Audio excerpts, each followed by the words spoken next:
So are you ready for another episode of Making Money with Woodworking and Smalls That Sell? A series that is dedicated to breaking down the hot and trending items in the big box store so that you can put your twist to these low cost, high profit builds and put some of that money into your pocket. Very first thing that made me stop scrolling was the price. So they wanted $240 for each one of these things, not a set. And they are calling these things stems. Okay, besides the price tag, the other thing that caught my eye was these things are actually pretty cool. No, they're not $240 cool, but just the concept is pretty neat. But then I got to looking at the material itself. You notice how the grain of this material, it's not like it's been cut. So there's no bandsaw marks or circular saws. It's like it's actually been torn. So I'm trying to figure out what in the world did they do to get this look, because it's obviously what makes it unique. You can't simulate this look. This actually happens from wood splitting. And then the light bulb went off. Okay, so this wood was split to make these irregular shapes. Firewood. Okay, so yes, this brought me back to firewood days, splitting firewood. My back instantly started hurting. I had blisters pop up on my hands, all that fun stuff. But that is how they have made this to look so unique. Now, I'm not saying that they actually use firewood, which you absolutely can. But what I'm saying, in order to get this 7-inch by 9-inch dimensions that all of these are, you could easily take a piece of firewood and a hatchet and then just slice your material on 4 sides, making this irregular rectangle look. And the greatest thing about this look is that it's an artistic one, so it does not have to be perfect. So as an example, I grabbed a piece of wood out of my firewood pile and came up with this. I did not worry about cleaning it up and all of that stuff because it's just an example, but this is what I came up with, which I think is a pretty cool look in itself. Okay, so this was a rounded over piece of wood. I just took a hatchet, sliced this off, sliced this edge, this edge, this edge. It gave me this look, and then this part was still attached. Cut this 3/4 of an inch off of this part with a miter saw, drilled a hole, stuck in a dowel rod, same thing from the top, and we have a stem. $240 right now. I'll mark it down to $200 for the first bidder. Okay, so honestly, you're not going to get anywhere near that for something like this, but you have to admit, it is pretty cool. I mean, if you had a set of these with stuff sitting on top, it's something that other people would not have in their homes, and that is what people want. If it were me trying to make these and market these, I'd probably sell them for $30 a piece. They're going to buy more than one. It takes you maybe 15 minutes to make a set of 4, so you're making money either way, and you're making it out of firewood.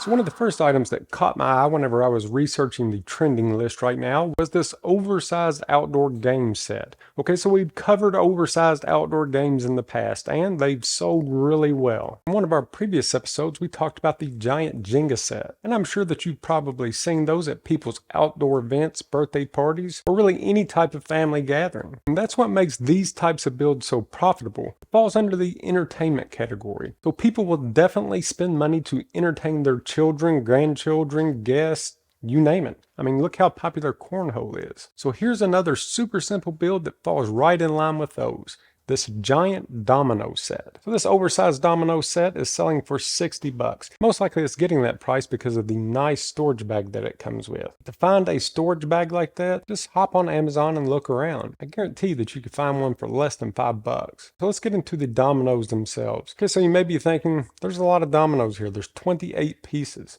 How can I make any money at that? So let's go ahead and break this down. I'm going to show you how you can make this entire set for less than $5. Okay, so these dominoes are actually only a 1/2 inch thick. They're 3 inches wide by 6 inches long. Now there's several different types of wood that you can use for this. They've used some acacia or some type of cheap wood that doesn't grow around here. So let's go over what we have access to. You could either use fence picket material for this, pallet wood, or if you want to go a little thicker, then you could use 1x4 material, even 1x4 furring strips. So let's say that you decide to go with the 1x4s. You would just start off by ripping 2 boards down to 3 inches wide, and then just cut those into 6-inch lengths. You'll get 16 pieces out of each one of those boards, giving you plenty to make your entire set. Once you have those parts cut out, go ahead and sand those up nice, making sure to hit all of your edges. And then we just need to put on these little dots, whatever they're called. I'm sure that they have a specific name because everything has a name. So if you know the name for the dots that it's on a domino, let me know in the comments because honestly I have no clue. I'm just going to call them dots. So for this particular set, it actually looks like that they were burnt in with a laser. So if you have a laser, Super simple, just load in a domino set file and upscale that to fit your material. But if you do not have a laser, a super easy way to do this would be to make a template for each one of these dominoes. So what I would do is find domino templates online, upsize those to 3x6, and then print those out. Once you have those printed out, just cut out each one of these dots, or whatever they're called, and then these center lines. If you're going to be using these multiple times, go ahead and print this out onto some heavy duty, kind of like cardboard paper. But once you have your template, you just set it over top of your blocks and then just use some spray paint or stain. Then to finish these off, since they'll be used outdoors, I would just coat these with some type of an exterior urethane. So right now in my area, 1x4s are $2.10 each. So again, you can make this entire set for less than $5. All right, so for this next one, what originally caught my eye was the price tag and thinking that it was actually made out of 2x4 material. But once I took a closer look, it was actually 3/4 of an inch material, but the price was still the same.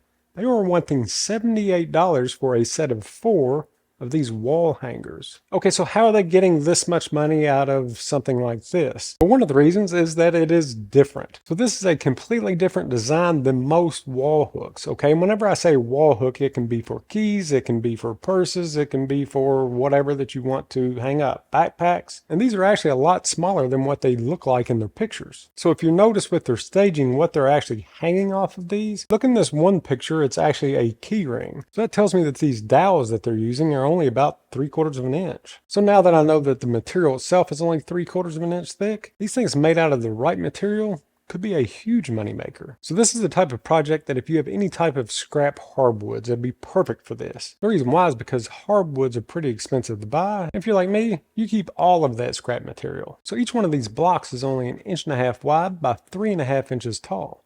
So it would not take much material to make a set of 4. And almost all of your big box stores will sell 3/4 of an inch dowel and about any type of hardwood that you want. So what makes these different and will scare a lot of makers away from building these is the 45-degree angle that the dowel is installed at. So it means that we have to drill the hole for the dowel at 45 degrees. This can actually be done a couple of different ways, and either one of them would make this super simple. So the easiest way to do this is going to be with a drill press. If you have a drill press and the table will actually tilt to 45 degrees, just clamp the material down, drill your 3/4 of an inch hole while it's set at 45 degrees. Or if your table is stationary, just cut a 2x4 off at 45 degrees, connect it to your table, and lay your 3/4 of an inch material against that and drill your hole. Let's say that you do not have a drill press. I would do something kind of like this. I would just take a speed square and clamp it onto my board with the bottom lined up with where I want my hole to be. And just kind of use this as a guide. Then I could just take my bit and a drill, then just use my carpenter square as a reference. So once you have your holes drilled, I just cut my dowels at maybe 2.5, 3 inches long, and then install those into the holes using some wood glue. If you have a nice tight fit, wood glue's all that you're going to need. Then of course we'll sand all of this up, put a nice finish on it. Then for the back to hang these, I would just buy some keyhole inserts. Piece of pie, and now you have taken something that was most likely scrap wood and turned it into something that you can make money off of. And if you enjoy these types of videos, make sure to hit that subscribe button and give it a thumbs up. This is how I know what type of content that you like and what type of content that I need to be making. All right, so this next one caught my eye because it's pretty simple to make and it solves a problem. And anytime that you can combine those two things into an item, you've got something that will sell. And in this case, that's going to be this paper towel holder. And so you're probably thinking, okay, so most people already have paper towel holders, but what is one of the limitations of a paper towel holder? It takes up space on your counter that you can't put anything above it. So it's kind of wasted space. And this solves that problem by turning your paper towel holder into this little bench looking thing. I think it is a bench. It's supposed to be a bench. Don't sit on it.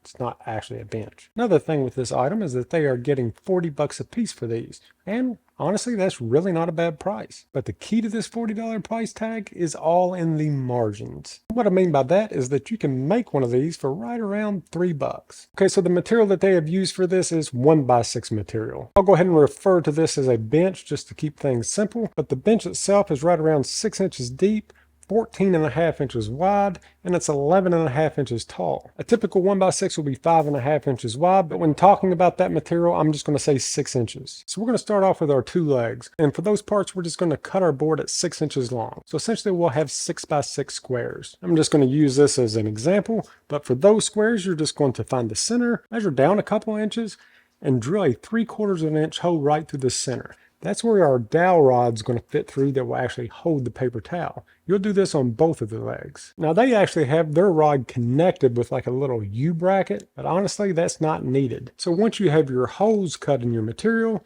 just come down below that hole, maybe about an inch, and draw a line. This is going to be the top of the arch parts that they're making for these legs. The leg parts for each one of these ends, they are only about an inch wide. So from the bottom of your board, just measure in an inch, and then where you've made your mark at the top, measure in an inch. Do that for the opposite side. Take a jigsaw and just simply cut out this center piece. And now you have one of your complete legs. Do that exact same thing for your second one, and then let's tie these things together with the bench part. So for the bench part that is actually acting as a shelf, that needs to be 6 inches by 14 inches long. Just cut a 14-inch piece off of your board.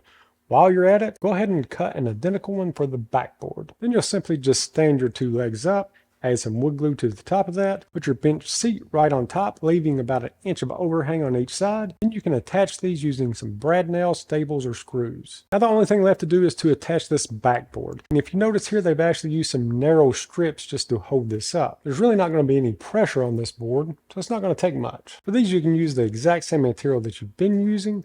Cut 2 3/4 of an inch strips that are 12 inches long. And we'll simply attach those 2 strips to the backs of our legs. So that's all that's left is squaring your backboard up to your 2 strips, leaving about an inch of overhang on each side, little wood glue, brad nails, and you're done. Again, like I said before, you can pretty much pick up these 3/4 dowel rods just about anywhere. Just cut one of those to length, and then you can paint or stain these things up any way that you would like. Since this is more of a farmhouse rustic look, I'd kind of stick with a farmhouse rustic paint theme. So all that they have done with this one is just put an undercoat of black paint, just cheap spray paint will work, and then went over the top with some white paint, giving it this whitewashed look. Once you've made one of these things, let's say that you paint your entire board before you start making any of these cuts, you could easily assemble these things in probably 10 to 15 minutes each. All right, so this next one I thought was pretty neat because you can essentially use this in any part of your home, garage, or even the outdoors. And that is this tiered wall shelf. So this thing is super easy to make, and they're wanting $169 for this 18-inch one, or $250 for this 36-inch one. Now we'll be breaking down this 18-inch version, but just keep in mind the only thing that you need to do differently for this 36-inch version is to build one extra support and use 36-inch boards. So what makes this unique and the reason why they're able to get the price that they're asking out of it comes down to one simple thing: the shape of these shelf brackets. Okay, so these are not typical shelf brackets. They're not just a square shelf bracket or a 45-degree cut shelf bracket. This is more of a modern style, but still uses wood instead of metal brackets for the arms, giving it this nice clean look. So here in a minute, I'll show you just how easy these arms are to make. Just by looking at this, you probably already figured out how all of this goes together and just how easy that it is. But let's go over some of these dimensions. So like I already said, the smaller one is 18 inches wide and it is 36 inches long. It's made up of 2 separate sections of shelf brackets that's only connected by the shelves themselves. So since the unit itself is 18 inches wide, we know that these shelves need to be 18 inches long. As far as the depth, these things are right around 11 inches, so we'll just use a 1x12, which will end up being 11 1/4. So simply take your 1x12 board, cut 3 boards that are 18 inches long, and you already have all 3 of your shelves. As far as the vertical boards that actually hold the shelf brackets, those are only about 2 inches wide. So you can use the exact same material to cut 2 of those that are 36 inches long. And then the only thing left that we have to make and install would be the arms themselves. So for the arms at the thickest part, it looks like it's maybe 2 to 3 inches wide and then kind of arches down to maybe an inch at the very tip. And they look to be about 10 inches long. So I'm just going to go off of 2 inches for the widest part, but if you like the wider look closer to the base, go ahead and make yours 3 inches, 4 inches, whatever you want. Really doesn't matter. But you're going to need 6 of those 10-inch parts. And then you'll end up with something that looks like this. Okay, so now for the hard part, this dreaded arch. All right, so I have showed you in other videos tons of different ways that you can create these arches and things like this without any special tools or anything like that. I'm going to show you exactly how I would do this to get my very first one. Once I get this one cut, I can use it for my template for as many as I wanted. So right now, all that I have done is made a mark in the center at the 1 inch mark, because again, I want the thinnest part of this arm to be 1 inch. Then I'll need to arch this down to the corner, which will install into my wallboard. So to start with, to get this arch, I'm just going to put a clamp right above my mark. Then I'm going to come down here to the bottom, and I'm going to put a clamp close to the end. Now my super expensive fancy tool, this piece of scrap wood that I just picked up from underneath of my table saw, I'm just going to put this right underneath of both of my clamps, pull up just a hair, and let's mark it. All right, so now that we have that, we'll pop our clamps off, and we have this super difficult arch already made onto our arm. We'll mark off what we want to cut off, run a jigsaw right through here, and that's it. We have a template for our arms that we can make repeatable cuts with. So you'll simply use this template to finish out your remaining 5 arms. Then we'll just need to attach these to our wall boards. Since these wall boards are 36 inches long, put our center one right at 18 inches. And let's go ahead and space out the top and bottom shelves, maybe 14 inches from the center. Again, that'll be something that's up to you. And then as far as attaching our arms to our board, what I would do is actually take our backboard counterbore through this, which it'll be thicker than this. Your wallboard will be 3/4 of an inch, and then attach this with screws and wood glue from the back. Our counterbore will put our screw heads below the level of the surface and also give it a nice clean look by not having any exposed screws on the front. And then to attach these shelves to the arms, just counterbore up through the bottoms of your arms and use screws. This will keep your screws hidden and actually suck the shelf down for a nice tight fit. Or you could also countersink and attach these from the top. Again, that's one of those things that will be totally up to you. So just like that, you have turned a 1x10 into a unique functional shelf that you didn't have to pay $170 for. And again, the super cool thing about this design is you do not have to stop at 18 inches, 36 inches, 48 inches.